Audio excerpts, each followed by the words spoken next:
Hello listeners, this is Literally Goa, the program that looks at books and authors from Goa. And today we have with us Victor Rangel Ribeiro, whom I'd call the grand old man of Goan writing in English. Not because of your age, I know Victor is 29 or 39 years old. About that. But because of the work he's put in over the years, the kind of novels he's written, and more than that, the mentoring that he's done to young writers in the field in Goa, for which we are personally grateful. Victor, tell us a bit about your writing. First an overview, then we'll probably go into the details of the different books. Yes, now, are you referring to Tivole? This is the best known of them all. When we talk of Victor, everyone thinks of Tivole. Yes. And of course, the strange thing is that now when I came back to Goa, I was on the plateau, the Purvanian plateau, and if I went looking for Tivole, I would not find it. I would get lost. Because the little village that I grew up in and that I describe in the book has turned into a town. There are so many buildings, 2- and 3-story buildings, and lots of traffic. Shops where there were only jackals and mango trees and bamboo. Now it is a township. So Tivole is set in Goa of the 1930s? In 1933. 33. And this happened because in the 1980s, on a trip to Goa, I called somebody that I'd always admired. That was Mulk Raj Anand, whose first books came out in 1935-36. And when I got to college, they inspired me because they were about India. The first novels that really were about India and about the common man, the villager. Superb. 1988, I called him from Goa. His wife answered the phone and she said he's very busy, but if you come on Tuesday, he'll give you 15 minutes. We talked for 3 days. And then as I was leaving, he called out after me, Ribeiro, if you're going to write fiction, go back to the days of your childhood and you will never be short of stories. Because if you think back when you were a little boy, you were surrounded by people who were monumental. Even your parents. They looked huge. You remember them as being very special and being very dramatic persons. And that's what you try to put into your book. Characters that are of that interest. Talking about Tivole, it was published in 98, as you reminded me, which was quite a late start, but I think the hopeful message is that it's never too late to start, because when you started it, when you published it, you were how old? 78 years old, something like that, 73 years old. And going strong ever since. Well, yes, but what happened then is that I was very fortunate that in Bombay, when I was with the newspapers or with the Illustrated Weekly of India, anything that I wrote was published the next morning. That's wonderful, but it's not good. Because though I checked my own work, I did not give it the kind of criticism, self-criticism, that I should have done. So I landed in New York in 1956, and I think, oh, I'm going to be a great success here. I send out a story, they throw it back at me. I send out another story, they throw that back at me. And I suppose I should have been beaten into the ground. But the urge to write was in me. It's incurable. You know, just to go back a bit, because we are presuming that everyone knows Victor as much as I know you, which is a lot.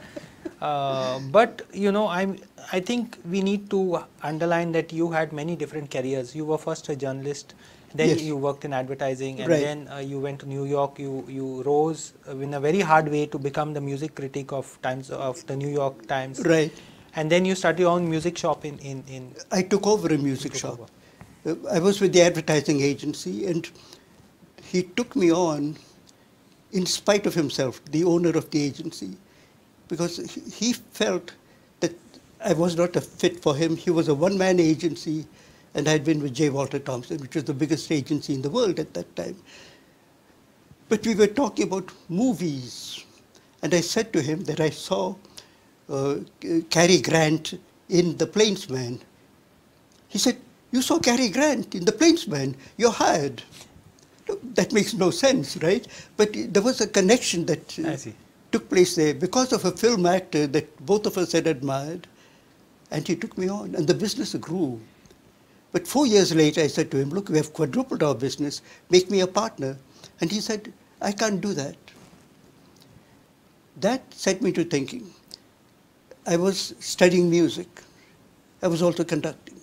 My wife was studying piano at Juilliard. My 11-year-old daughter was studying piano at Juilliard. My 5-year-old son was studying violin with the Greenwich House Music School. And I was going there buying lots of music from this little music shop around the corner. So I went there and I said to the man at lunchtime, what are your plans? He said, I'm going to retire. I said, what are you doing with the business? He said, I'm going to sell it. I said, how much do you want for it? He named a price. We bargained back and forth. We always bargain, as you know. And we reached an agreement, and I became a music shop owner. Now, he sold a lot of pop music, and I don't relate to pop music that much. But across the street, there was another shop that also did what he did. They sold pop music and classical music. So the next few customers that walked in, they said they wanted popular music. I said, go to him over there. Go there, he has lots of pop music. So I sent all my popular customers to him. He found it so profitable that he got rid of his classical music. And I switched to classical music, so I had no competition. But Victor is a man of many stories and many different lives. But today we are trying to also tell the reader about your books. Right. Writing books and writing your novels came as a second career after you completed all your other careers, or how? Well, I was still writing and sending things out, and I was reading a lot too. And the music, of course, took over for a while. Into the 1980s, I was heavily involved in all kinds of music projects. But I happened to come across a book by Bharati Mukherjee, a short story called The Middleman, and I liked it very much. A few months later, it came out as a novel called Jasmine, and I thought, oh, she's turned a story into a novel. And she studied for 4 years at the University of Iowa. I knew that they had summer programs, 2-week workshops, and they were given by very good editors. Yeah. I applied, I was accepted, and I went there, and I'd already sent a story to the Iowa Review based on what I had learned from Bharati Mukherjee. They accepted it, and it was a story about Goa, a story about a little village which had a rascal living there called Lazarine. They wrote such a wonderful review about it that when I went to Iowa, I decided to continue with that. And that became into Tivole? That became Tivole. Was it difficult to tell a Goan story in America because the editors and publishers might not understand the reality there, no? I did not consciously write it for America. I wrote it in a sense for any reader who would pick it up. If the character was interesting, if you did things with, if you had other people interacting with them, they did sometimes foolish things, sometimes smart things, but the story kept moving along, then that would get the attention that it needed. If you target a particular audience, then I would have to use, maybe I would think I've got to use American slang. And that doesn't work. Yeah. In this same book, when I reached the end, I was stuck. And I was stuck for a very peculiar reason. I had made the characters do something that they did not want to do. Characters have a life of their own. And I couldn't write that passage. For weeks and months, I could not write it. And then suddenly, at night, I woke up and said, you have the answer. He should offer to tell her, and she should not accept the offer. Simple. So that Tivole came out ultimately in 2 different editions. Yes. That's one hardback and one paperback. Right.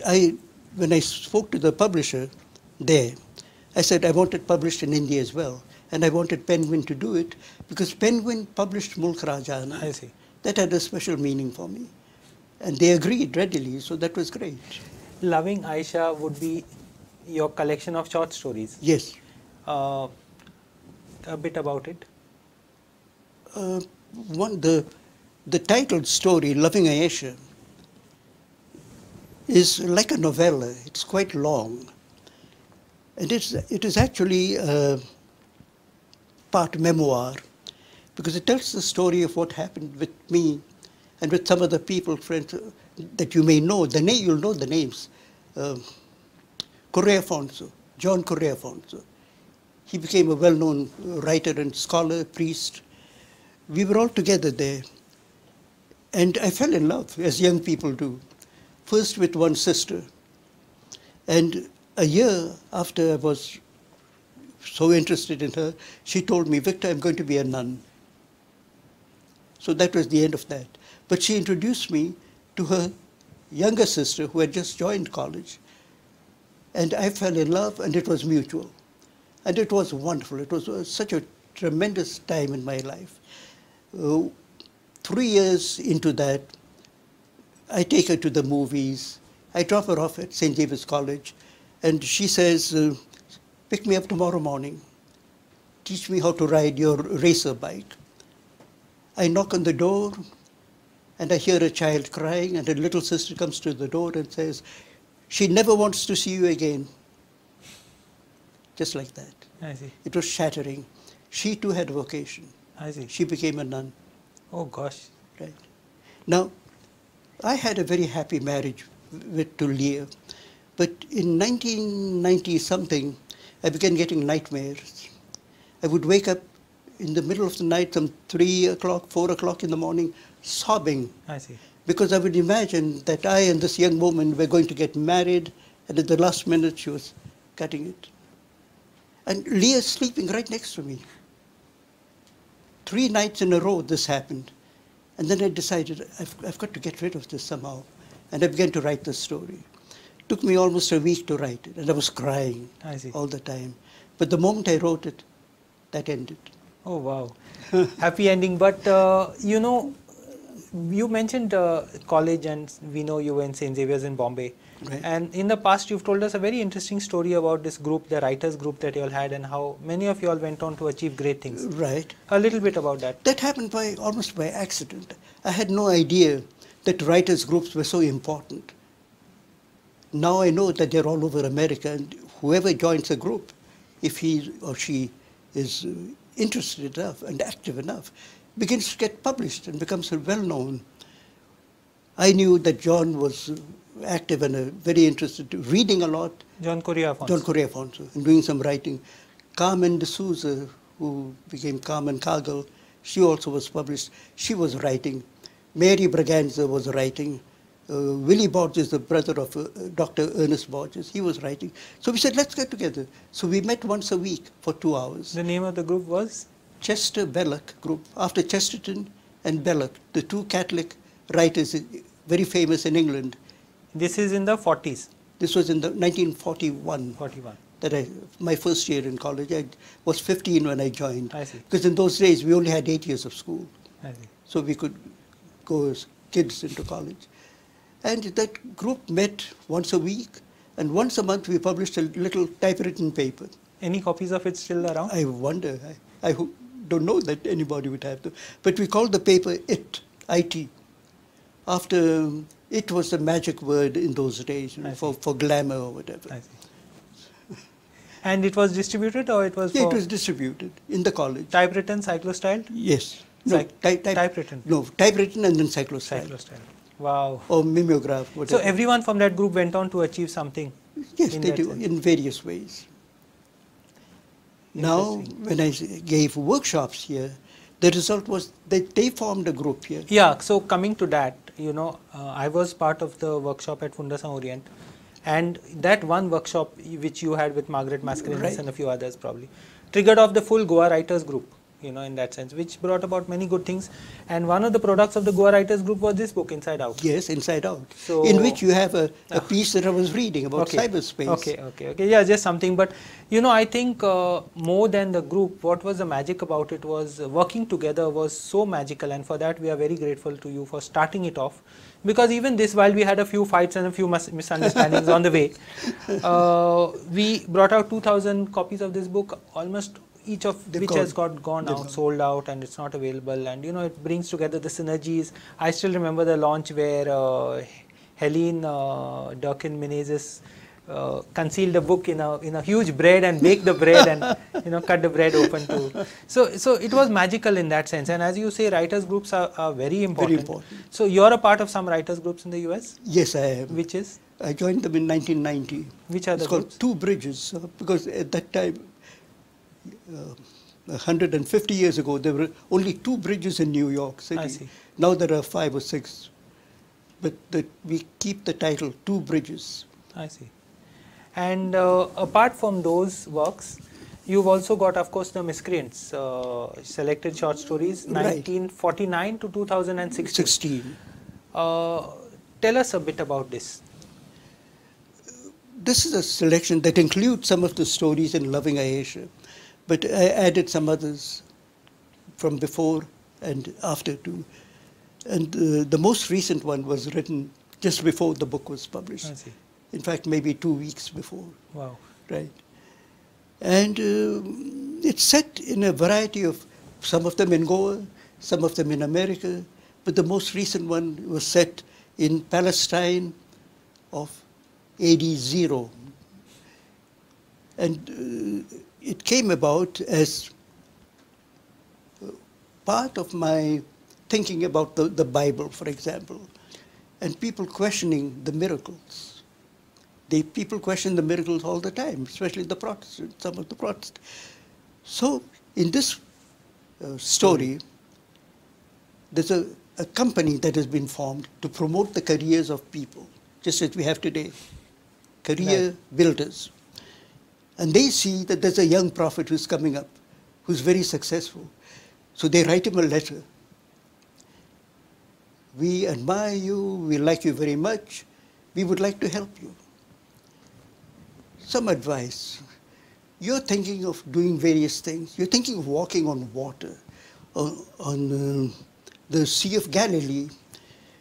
We sent 2 apprentices to walk in the Sea of Galilee, just to see whether that would work. They haven't come back. They went there 2 weeks ago, they haven't come back. This is not a good sign. However, you're also thinking of making wine out of water, which we know is very difficult. If you succeed, let us know, because then we can promote it. We can get in touch with Greek merchants who have big vats in which you can put the water that's been turned into wine. We know shipping companies that will send this even to Londrinus, which Caesar has just conquered. We can take good care of you as far as the merchandising goes. All you have got to do is sign a contract. And don't worry, our messenger will wait for you to sign it. So there's a very mischievous Victor yes. in every short story. But comparing short stories to novel writing, which is more challenging and why? The novel is very challenging, I see. of course, because it has to be consistent, it has to be engrossing. The characters have to be not necessarily lifelike, but they have to be convincing. And you have to hold the reader's interest all that. Exactly. All those long. And you've got to realize that some people write a novel the way people run a train. They plan the whole thing from beginning to end. So you board the train at Margao, and you know that it will take you all the way to Victoria Terminus, or what was the Chhatrapati Shivaji. Right, Shivaji, right. That is not the way it really works. Because in every railroad journey, you will see that there are branch tracks going off in every direction.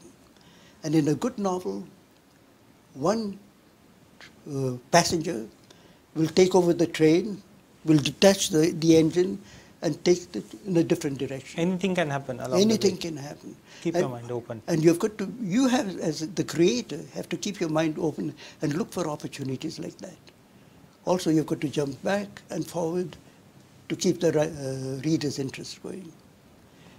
Victor, you give us a real complex because, I mean, you're so hardworking. If I come at 3 in the afternoon to your house, I'll see you there with your long sleeve and long pants and, behind a computer. What keeps you going and what's your advice to young people? You have to have a goal. But more than that, you have to have more goals after that. I discovered very early in life that when people have attained something, and they retire, they die. It's true. True, true. It's very true. Mentally, you're saying, I've done enough, I finished. Right. But my father was always doing something else.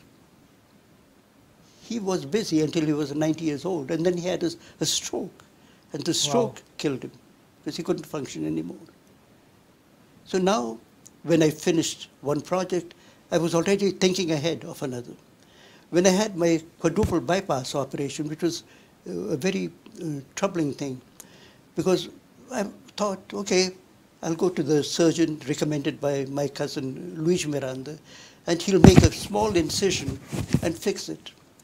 He said, no, I can't do this. Though he was known as the cowboy, as far as operation goes. It's more complicated, but I want to open you up and look. But you've got to sign a waiver. Wow. I said, no, I'm not signing it. He said, come up, I'll open you up, and if it's too complicated, I'll send you back down. So I signed it. He sent me back down. It was too much for him. I found another surgeon who said, 4 of your arteries are shot. I see. Gone. But your heart muscle is so strong that I'll work on your beating heart. No machine. So he worked on my beating heart for 8 hours. Wow. And the duration of that operation, your good health is supposed to last for 9 years. That was in 2002. This is 2019. Gosh. So I'm on borrowed time. That's fine. But you make the most of every single day. You have to. I had a bad spell about 3 months ago. When I woke up one morning, I had finished a particular task, and I didn't want to do anything. And I thought, I'll do it tomorrow. And tomorrow came, and I didn't want to do anything. And I said, no, this is not good. Because if this continues, that will be the end of it. So I started another project. Which are the unfinished projects as of now? The one is on my biography of Francis Newton Sousa. The artist was a very good friend of mine. Personal friend? A personal friend. And we were close until he passed away in 2002. I've got a letter from him, the last letter that he wrote to me, October 2000, saying he's coming to India because he needs the warm climate in winter. He's a hot-blooded bloody, he said. But the last line is, you're a better man than I am, Victor Rangel Ribeiro. I see. Which is the kind of compliment that one pays a good friend. It doesn't mean that I'm a better man than he is, not at all. He was a wonderful guy and great as an artist. I have no pretension to being an artist. I'm a writer. It's easier to write than to paint. But there we have... So the biography of him is... It's finished. In the box. It's finished. I'm just waiting to get the copyright cleared by the family. What about your own biography? That will have to wait. I'm reworking a novel. I see. And it's about ready that I want to send off now. But I'm sure your own biography would be so interesting because you always have so many stories to tell, including the way you struggle to get into the New York Times. You want to share that? Yes. Because I'd had so many positions here, I'll tell you the papers that I worked for. First one, Blitz News Magazine, Karanja. Which was fantastic, Rusi Karanja. But that only lasted a few months because I had plans to go overseas. Eve's Weekly, they had just started Eve's Weekly, and they wanted somebody to do the layout and control the paper because they had a society woman, Pilu Allbless, as the editor. And she knew nothing about journalism. I had done layout. So I was the man behind the operation. From there, the Free Press Journal and the Bulletin, running around like mad, never knowing if you'd get paid. From there, the National Standard and the Sunday Standard. From there, the Times of India in Calcutta, where they told we'd go in 3 days' time, and they shut that thing down. The Illustrated Weekly. So about every paper in Bombay, except for the Bombay Chronicle. These were the very big papers in those times, and Bombay was the media capital of India then. Yes, exactly. Very influential. Then a man who had threatened to beat me up made me an offer to join J. Walter Thompson. I see. And I accepted, and they made me the copy chief, which the only Englishman had held that position till then. So I guess my English was good enough that they made me the chief. And your studying was in Goa, Mater Dei? Mater Dei, which was a wonderful school. There, the principal, the father of the present principal, was an incredible man. He was in some ways very playful, but he gave books as prizes that were gems. Aniceto Lobo, if I'm not mistaken. No? Anacleto Lobo. Anacleto Lobo, born in Asolna. Was he? Yeah. I remember one incident with him. He had a habit of walking around the school with a cane in his hand and his eyes closed. So I had gone out in the veranda. I see. I think I had been running away from class for 5 minutes. And I saw him coming down with eyes closed and with his stick in his hand. So I went and hid behind a pillar. He walked right past, and then without looking, he got me on the back. It's strange how these small institutions have to help to build up, so many people all over the world who have done things. He gave us a world outlook. That's what he did. So you were among the first to migrate to New York in the 50s, among one of the very early few. My sister, Lyra, went there in 1942. Wow. And she went to Harvard, which admitted very few women at the time, and she broke a 20-year record. I see. Then she came back and became the principal or vice principal of the Central Institute of Education. And she had to dye her hair white to look older than her students. I see. Interesting. So many stories and so much work. We, are really grateful for all the stories that you have narrated, because had it not been for these books, a chunk of Goa would have been lost and all those memories would have been lost. And of course, the other thing is of mentoring so many young Goans and having the patience to keep it going, which is quite trying and quite difficult at times. It is important that in fact, that is why I'm back here, and I'm here for the rest of my life. Wow. Because I found that in America, I was writing. Once a week, I was playing bridge with my friends for 2 hours. Then I'd go home and write. I'd be with my daughter and son-in-law and my grandson. But I was not contributing anything to society. That society is saturated. While I could, I worked with the disadvantaged people there, taught the illiterates to read and write, worked with blacks and Hispanics in Harlem, drug addicts. And it was, I enjoyed that. That is a more productive time that I look back on than the one time I taught in a very wealthy school where they didn't care at all about the education they were receiving. One kid told me, I can get into Harvard anytime. My father will pay for it.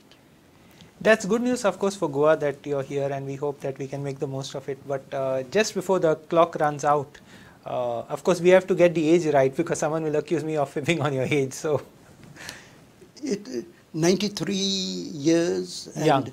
6 months, give or take a couple of days. And of course, you have longevity in the family, so that's not a lot. Yes. Yeah. Thank you so much, Victor, for everything you've done and all the stories you've told. And of course, for coming here and waiting for me. Thanks a lot. It was a treat. Thank you very much. Thank you.